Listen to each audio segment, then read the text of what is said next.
ত্রয়োদশ জাতীয় সংসদের সংরক্ষিত নারী আসনের জন্য প্রার্থীর তালিকা চূড়ান্ত করেছে বাংলাদেশ জাতীয়তাবাদী দল বিএনপি। 2 দিনব্যাপী সাক্ষাৎকার গ্রহণ শেষে 36 জনের মনোনয়ন নিশ্চিত করেছে দলটি। সোমবার 20 এপ্রিল দুপুরে বিএনপির সিনিয়র যুগ্ম মহাসচিব রুহুল কবির রিজভী এ তথ্য জানিয়েছেন।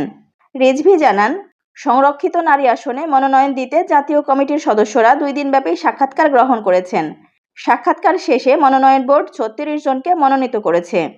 মনোনয়নপ্রাপ্তরা হলেন সেলিমা রহমান, শিরিন সুলতানা, রাশেদা বেগম হীরা, রেহানা আক্তার রানু, নেওয়াজ হালিমা আরলি, মোসাম্মদ ফরিদা ইয়াসমিন, বিলকিস ইসলাম, শাকিলা ফারজানা, হেলেন জেরিন খান, নীলুফার চৌধুরী মণি, নিপুণ রায় চৌধুরী, জেবা আমিন খান, মাহমুদা হাবিবা, ছাবিরা সুলতানা, সানশিলা জেবরিন, সানজিদা ইসলাম তুলি, সুলতানা আহমেদ, ফাহমিদা হক, আন্না মিঞ্জ, সুবর্ণা শিকদার, শামিমারা বেগম স্বপ্না, শাম্মী আক্তার, ফেরদৌসী আহমেদ, বিথিকা বিনতে হোসাইন, সুরাইয়া জেরিন, মানসুরা আক্তার, জহরত আদিব চৌধুরী, মমতাজ আলম, ফাহিমা নাসরিন, আরিফা সুলতানা, সানজিদা ইয়াসমিন, শওকত আর আক্তার, মাধবী মার্মা, সেলিনা সুলতানা, রেজেকা সুলতানা ও নাদিয়া পাঠান পাপন।